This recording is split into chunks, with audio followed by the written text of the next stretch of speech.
In today's video, let's talk about how to use Chase Loyalty Rewards Summary feature.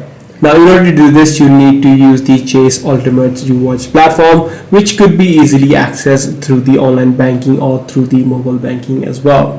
So depending upon which one you're using, if you're using the online banking, log into your account, head over to the Ultimate Rewards feature, and all of the points that you have accumulated within this section would be clearly visible. This feature consolidates your balances, your monthly earnings, and your spending categories into a single interactive dashboard. So you'd be able to see all of the points that you've accumulated, and you could see all of the categories as well on the bottom. Now, before you could begin this, you need to make sure that you have a eligible card. So you must hold a rewards earning Chase card, as well as you need to set up your digital profile via the Chase official website or via the mobile application. So this is the exact way on how you do it. If this video was helpful to you, be sure to subscribe. I'm going to see you in the next one.